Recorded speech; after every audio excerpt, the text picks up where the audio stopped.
Unfortunately, over time, the organization has lost those values.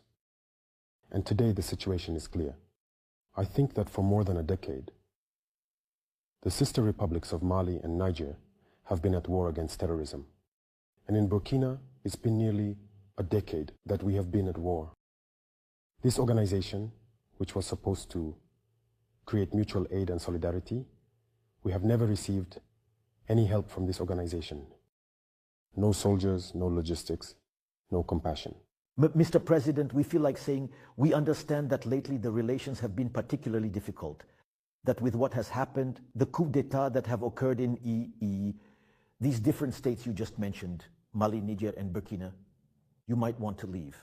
And people are saying, isn't this a reaction to the fact that they don't accept that you allowed coup d'etat, that you are leaving and saying to yourself, well, since they don't accept it, we're leaving? Coup d'etat are not done because we want them. It's this way of seeing things that needs to change. You agree with me that having these states in crisis to carry out a coup d'etat and take responsibility is very burdensome. But if we do it, it's because we have a desire to lead our people towards a certain sovereignty, because we know the origin of this crisis. And I think we should be supported. People are proud to cite that there are so many millions of displaced people in those regions. But what are you doing to help them? Nothing. Do you feel that the military is more likely to solve these problems than politicians, civilians? Is that your feeling? Anyone could do it. But how do you explain that it's the military who are taking charge and saying we don't want civilians anymore? No, the military didn't say we don't want civilians anymore. It's out of a sense of patriotism. When the nation is in peril, at some point, important decisions must be made. If it happens that it was the military who had the courage to make this decision, well, that's how it is. In any case, whether civilians or military, we are all children of this country.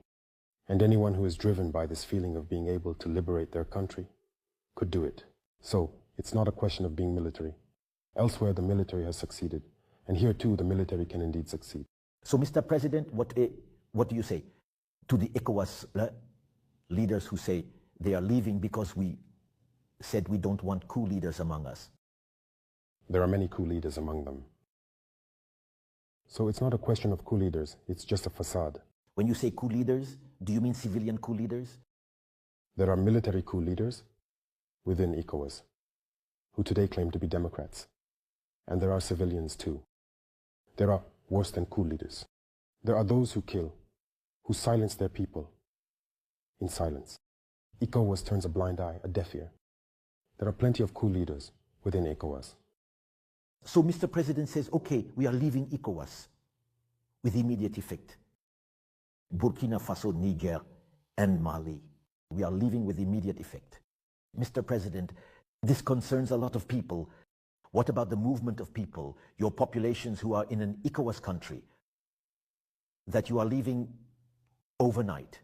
How is this going to happen exactly? Because the texts say it takes at least a year to implement all this. But here, you are saying no, it's over now. It's over now? Yes.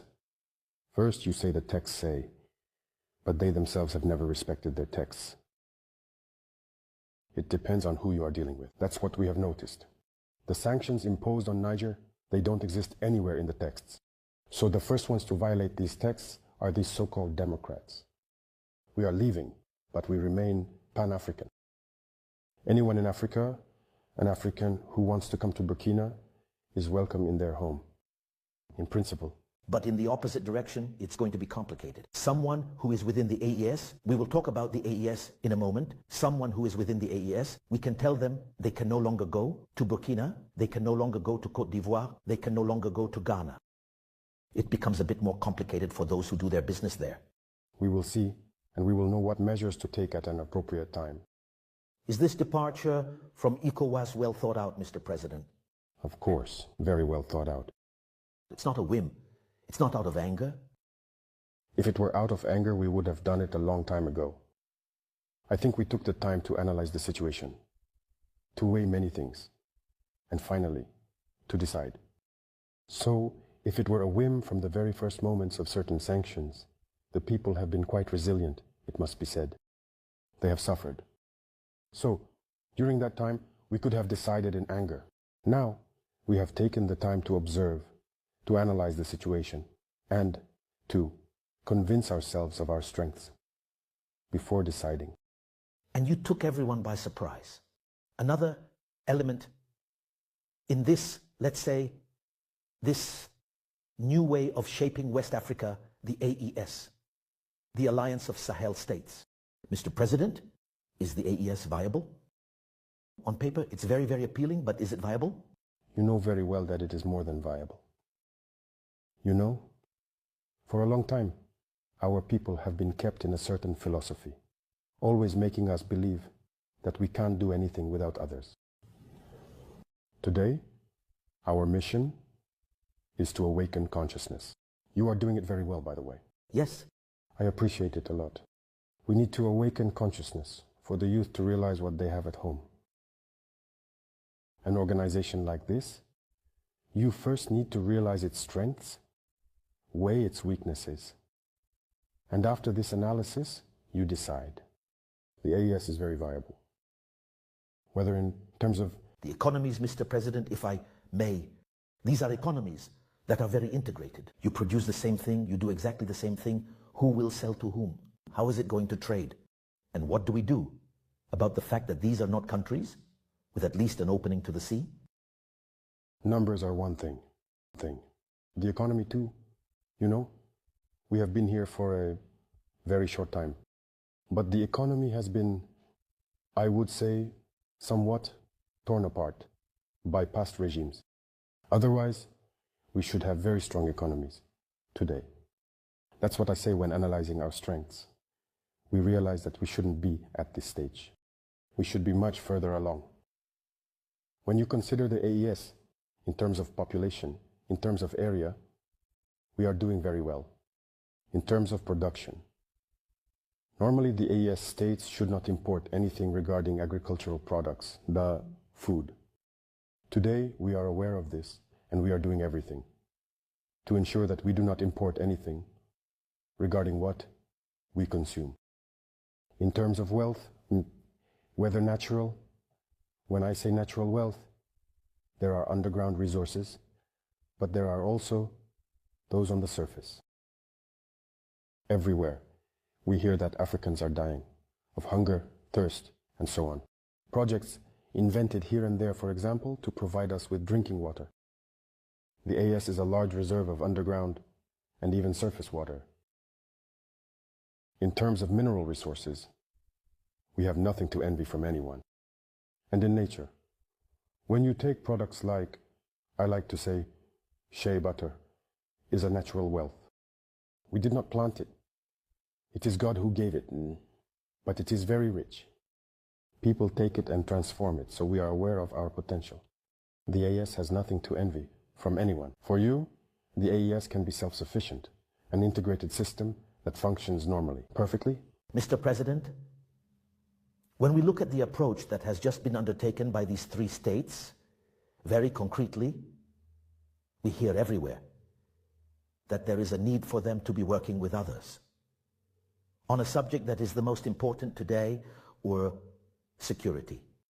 I want to ask, Mr. President, today you have been here for some time already. It's been more than a year. What is your assessment in the field of security? Before we talk about these three states, and in terms of security, in your case in Burkina Faso, a good part of the territory is still in the hands of terrorists. What have you been able to do since you've been here in that area? Very well. It is actually the priority for me. As you said, these terrorists kill, burn, displace populations, and seize lands. But I can tell you right now, as I mentioned recently, there is no part of the territory where we want to go and cannot go. Today you can go across the entire territory? Everywhere. The territories that were under control, if we can say so, for 2, 3, 4 years, we are setting foot there. Yet there is talk of more attacks than before, when there were foreign armies on the territory. Yes. Are you sure? More attacks, that's relative. Today we are on the offensive in most areas. We are no longer in a defensive posture. We are going towards the enemy. We are seeking the enemy. When we decided to take our destiny into our own hands, as they say, it's quite an important and very courageous decision. And when you decide like that, all the sleeper cells wake up at once. And that's when you realize the magnitude of the terrorism situation. We realized it well. But to wage war, there is first patriotism, there is logistics, there is now. It wouldn't have been possible a few years ago. Why? You have to know how to awaken patriotism in each people. Make them confident, knowing that their homeland is the only thing they have left. We managed to do that. That's why when we ask them to contribute, they do it. We ask people to enlist to fight for their position. Even today, if we decide that we want 1 million Burkinabe to fight the others. Volunteer. Defend homeland. Defense of homeland. Yes. People are ready. They are committed. Isn't it dangerous for them?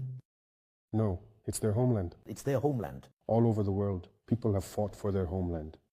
And why? Mr. President, when we say that, one tends to ask the question, this terrorism has been ongoing for a while in our territories, with armies that have come and extraordinary sums spent, with high-quality military arsenal so far. How do you explain that suddenly? You decide that the three of you will fight this without the others. Is it realistic? What makes it more feasible today than with those armies that were there? It's more than realistic. There have been several situations. We have had the opportunity to be on the ground. Many other officers you might encounter have had the chance to be on the ground and have maneuvered with these foreign armies. On your own territory, you are given restrictions. They do whatever they want. What's even more surprising, imagine you said with all the technology they had, they might currently have satellites observing everything. They had drones, helicopters, all types of devices. But we never saw the terrorists. Today we have decided to wage war. But do you realize? We find them every day, and we whip them. So there is a problem. For you, there wasn't a real willingness to fight them then? No willingness to fight them? Okay. If they wanted to, they could do it. The terrorists would never have reached this level. So today we say, if they are achieving results, if they are making some progress, it's because they have the Russians with them. There was Wagner, which we talked about. Today we even have the Russians who are going to open their first military base with Africa Corps. Mr. President, are the Russians helping you? And is their help better than that of the foreign armies that were present until now? You know, as far as Burkina is concerned, for example, we have always been in contact with Russia. And I tell you, the equipment that the Burkinabe had, 80% of it was Russian equipment. Oh, really? Of course. But yet you had a stronger military relationship with the French. How do you explain that? Yes, because this equipment dates back to perhaps the years of the revolution. Of course, we have equipment dating back to the years of the revolution, which are still in use, Russian and Korean, North Korean equipment, which are still fighting in our army. And are they more effective? The army was neglected, don't forget that. Since the 1990s, with the so-called structural adjustment program, everything has been distorted. There were soldiers standing guard with sticks. We disarmed the army, our armies. It was well prepared. No more equipment, no more training, nothing. People were just wearing the uniform, and terrorism joined the dance a few years later. And it's broadcasted on all the media. They are unable to fight. We will come to help them. And terrorism is only gaining ground. Today with Russia, the relationship is primarily strategic. That I think you understand much better than we do. And with Russia, there isn't this equipment that we wish to pay for with them, that they don't sell. The others impose restrictions on us. They tell you you cannot buy this type of weapon. Of course. Yet the Russians sell you everything you want. Everything we want. Up to the moment I'm speaking to you, we are being blocked from licenses for certain aircraft. There are types of weapons they will never sell us. And how do they explain these restrictions to you? You know, I asked the question, where is the friendship? What do they want? There are many countries, the Russians, the Chinese, the Turks, the Koreans, and so on. There are no restrictions. With Iran, everything we want, they will accommodate us. If we can pay, we pay. But with these states that were supposedly our friends, there are restrictions. There are even some who have told us that they can't sell us anything lethal. Oh, really? So you're at war and you can't kill the one in front of you? Yes, the terrorist kills us. But we might have the duty to pick up stones. Maybe even the stone is lethal. Anything lethal, they won't sell to us. That's their principle. So today with Russia, what are they getting in return? We know well that there is no friendship between states. It's always about interests. Everyone comes for their own interests. So today, there is a fear among some people that we've just swapped one master for another. However, I know you a little bit to know that you are not about replacing one master with another. What are you giving the Russians very concretely for them to be there? Are they taking minerals? How are you paying them? Are you selling a portion of the territory? What's the deal? If the deal was really to leave one master for another, we would rather die. Because when we say the homeland or death, it has its full meaning. No, it's just media. Lies again. And unfortunately, we even saw heads of state who fell for it, who went on to spread lies. Supposedly that we gave mines to the Russians in our southern part. Completely false. Nothing is given to the Russians. Absolutely false. Not even a mine? Why give? If the Russians want a mine, we have the mining code. They come and integrate into it. We give them the permit, they pay taxes, and they do everything they have to do like everyone else. But with what do you pay the Russians then? They don't come for your good looks. Yes.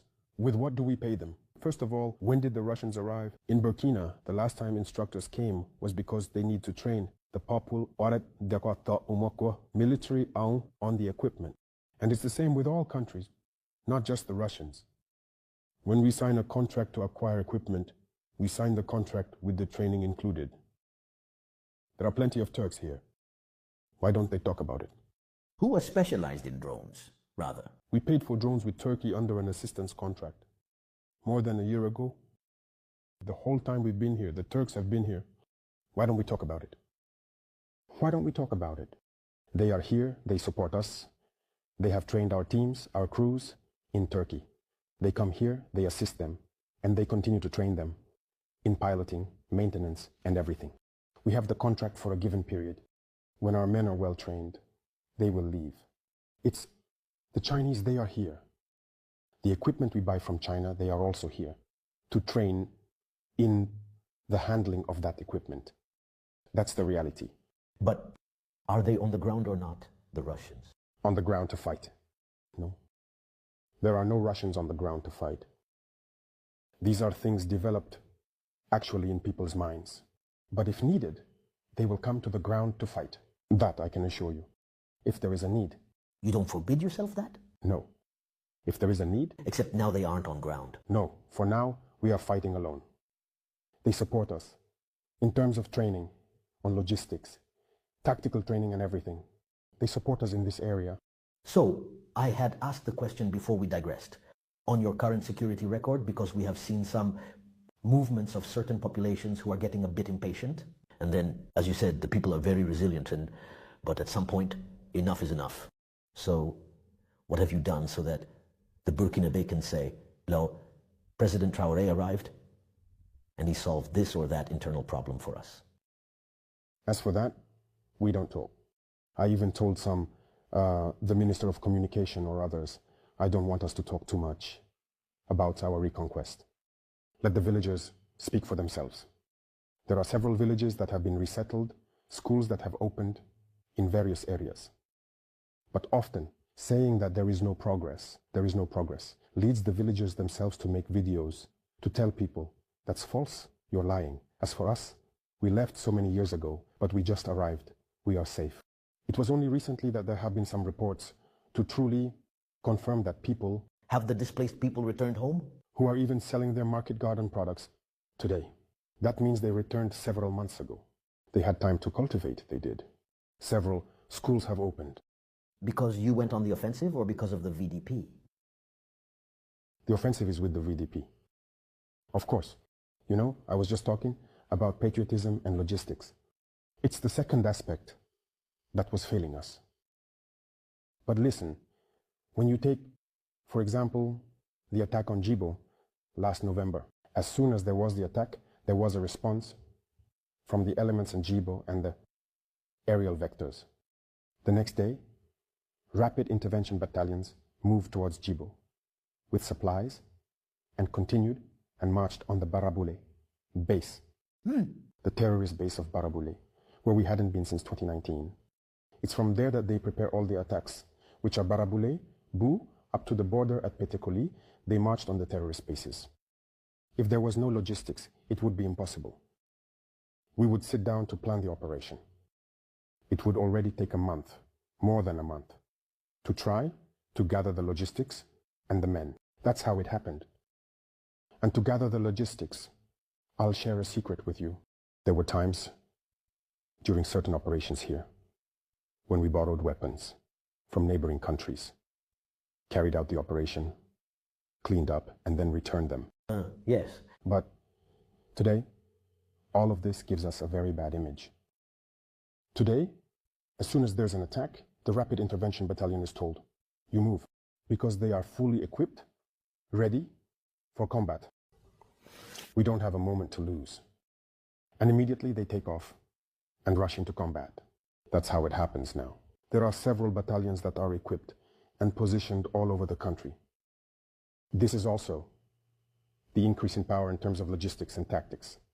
Mr. President, when we see all this, with all the logistics you mentioned, with the Russians being brought in to inform, as you said, your troops, it costs a lot of money. Can the Burkinabe economy sustain this for long? Very good question. It costs a lot of money. That's why I say our countries are not poor. There has been mismanagement. There is theft. The plundering of our resources. That's it. That's what it's about. I'll give an example. Today there is the Patriotic Support Fund. The population contributes and we mainly support. The volunteers for the defense of the homeland with it. But what about the rest of the army that we are equipping? All these resources we are acquiring, it's there. It's governance, finances. There are resources, we have potential. But if it's mismanaged, we are a book. For you, do the countries have enough to sustain themselves by producing and just practicing good governance? How do we manage to get material? It's not for our pretty eyes, as you say, that we're given things. We pay. But it's about management. There are situations we manage because in all departments, all ministerial sectors, everyone does their best to rationalize. And when we say rational, what does that mean? You know, there is this habit of corruption at a high level, of overbilling, because when someone runs for elections, especially here in Africa, it's like a business. They will finance it. That's the habit here. They distribute money so that people will vote for them. It's an investment. And as soon as they get in, they have to pay back to reimburse. We don't have that with us. We don't have accounts abroad. We have nothing. We don't want any. Everything is directed towards the war. If you look at the oil sector, you know that the state subsidizes petroleum products, gasoline, diesel, so that Burkinabés pay less for it. In 2022, for example, the subsidies were around 400, almost 500 billion. 400 and some, the state pays. 500 billion CFA francs. In 2023, we are at less than 100 billion in subsidies. Does that mean you saved 400 billion in subsidies? How do you explain that? We were free too, when people make their proposals, to tell the company, Sonabi, okay, such and such a person will make a proposal at such a price. But you take it at this price and the rebates you give us. We go open our offshore accounts and put it in there. That's how it happens. And they hold you from that moment on when you have opened accounts abroad. Of course, if you mess around, we will manage your accounts. We don't have an account. So, everything is geared towards war. These savings, it's the equipment. Mr. President, there has been a long discussion about how long you will stay. When will you organize elections? How long will the transition last? Do you have an answer to that today? Or do you think it's not a priority for you? Until when will Captain Ibrahim Traòre be in charge and organize elections to leave his position? I was going to ask you a question in return before answering you. But I'm not here to answer questions, Mr. President. It's a debate, and it's a pleasure. If today, in 6 months, we decided to abandon the people, you, as a very objective man, aware of our situation, what would you say? What would be your comment? Honestly, I prefer to abstain, even if you know what I really think. All right? It's to tell you that it's tiring often. It's tiring. But the only thing that keeps us going is the love of the people. We are nourished there. We are quenched there. Since we've been here, we haven't taken a single day off. In any case, the entire executive. Politicians say, for us, it's our job. Since some have made it their profession, we want to return to democracy. We want to return to parliament with elected people. We want to let the people speak. What do you tell them? That we will stay like this, or that we will establish a new model that might put everything back on track? Where did they learn this profession? We do not want people to learn this profession elsewhere and want to apply it here. We want to create a model, because the way of doing things here is not the right way. As I tell you, first, there are many agreements that you see we are in the process of denouncing. Many others are to come. Yes, the revolution in this area has not started yet. That's why I say that our economies will know how to behave very well.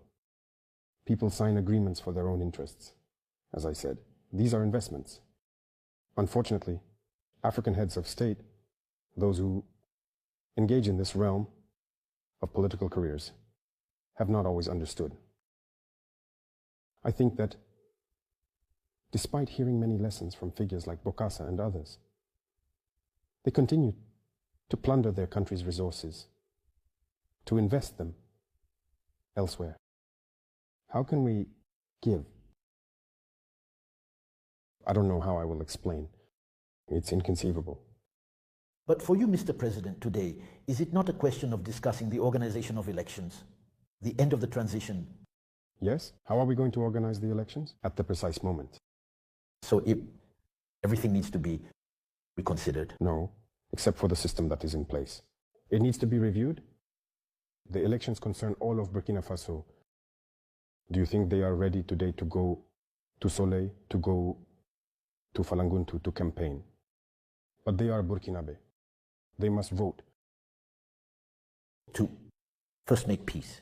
There must be a minimum level of security, so that if there is a campaign, people can go everywhere in Burkina, explain their ideas to the Burkinabe people, and the people will choose, because it's no longer about distributing money. There will be reforms on the electoral code. That's over. If you are caught doing that, you will be disqualified. Well, I'm not going to get ahead of Ukraine in the water, but it's to tell you that there are reforms coming. This way of doing things, of buying consciences, is over. Our mission is to awaken consciences so that people never accept this again. If you think you can govern the country, you explain your political program. What are you going to do? And maybe, after a while, the people will evaluate whether you should continue your mandate or not. In short, we won't say everything, but there will be reforms in the electoral field so that people can hold elections. All Burkinabés must vote. Mr. President, I return to the AES, which is something important for you as you make it a key focus in this war. What are the relations with the other heads of state of Niger and Mali? Can we consider an expansion of this AES even to states that are not in the Sahel? The possibility of expanding, and I'll start with that, is possible. In the Charter, it exists. So we have made an opening. But the relations between us are fraternal. It's what we dreamed of for Africa. That's what is currently there. Do you share the same vision for Africa? Because sometimes people are jealous of their prerogatives in their country. No, we share the same vision, and we carry out the same mission. And if you look through the communications, everything we do is to awaken consciousness. Why would the head of state want his people to wake up? Others tend to want the people to stay asleep so they can continue doing what they want. We want the people to wake up so that even after us, they will never again allow individuals to put them in those conditions. So whether in Niger or Mali, here, if you notice in our communication, it's always about making people understand what happened before. And today, how we manage to break the chains of slavery a little. So that's it. We need to ensure that everyone breaks the chains of slavery. And that's our communication. And it's very important. That's a vision. Secondly, regarding our self-determination. To achieve food self-sufficiency, there are many things being developed in our regions. For example, when we consider crops like wheat. In fact, when it was said that it couldn't be done in our regions, we are now doing it on a large scale. In Mali, they are doing it on a large scale. Niger is in the process. There are many other crops that we are experimenting with. The message is to make our populations understand that we don't need to import. We can produce everything for ourselves here and even export. Produce and export within the AES. Mr. President, aren't you afraid for yourself today? Afraid? We lived through the period of Thomas Sankara, who is somewhat your model, as many compare you to him through your ideas, your behavior, and your choices. We know how that ended. Yes, you are right. And it's the question everyone asks. And it's actually the phobia of the Burkinabe people. When they think about it, they are always afraid for me. For myself, I am not afraid. Fear, we do not know it. We have faced death several times. We have been close to it. We do not know. God has made it so that we are alive. We give thanks to God. So fear, we do not know it. But we have analyzed the past. In certain aspects, perhaps, President Thomas Sankara made mistakes. When he said, for example, let friends betray friendship, it is not up to us to betray friendship. I think that phrase prevailed. For you, he should have been on the offensive. We will no longer make the same mistakes. That is certain. And imperialism, as he said, is a very bad student. When it is driven out, it returns with the same methods. We are vigilant here, so we will not let the same mistakes happen again. Today, Mr. President, what are your relations with France and with the European Union? We don't have any special relationships. I say, international relations are what they are. It happens as it should happen, if I may say. There's nothing malicious. In any case, Burkina is asserting its sovereignty. Any country or organization that respects that, we have a good relationship with. But when you don't want to, that's when you want to dictate to us what we should do. But you still talk to each other, right? Of course. We talk to each other. The European Union, recently we received the new ambassador. I know you followed that. He is here, he is working, there's no problem. The French embassy is also still here. They continue their activities. And the Americans? They are here. So there's no issue on that side. The cooperation continues, but... As long as we respect our ideological line, as long as we respect our sovereignty, as long as we respect the fact that we want to break our chains and be independent. So that gives me the opportunity to conclude on that note. We know that ECOWAS does not agree with the exit, saying, well, for us, we have learned again. I know that the letter was addressed to them. Do you still accept negotiation? Is it conceivable that tomorrow you might say, okay, we understand, we'll come back if you return to better sentiments? Or is it over, and we will never talk about it again? We must not make certain mistakes, I just told you. Our path is a point of no return. Everything we do, when we decide to, that is, the chains we are breaking, it's forever. So no more ECOWAS ever again? No, it's over. If we get into this, and this is my last question, if we get into this, it also means that in some time you will tackle the currency, which is the CFA. Probably. Let things come as they may. It's almost inevitable, isn't it, Mr. President? You know, in everything we do, it surprised you, didn't it? Things might surprise you again. It's not just about the currency. Everything that is a bond, that keeps us in slavery. We will break those bonds. Thank you very much, Mr. President. You're welcome.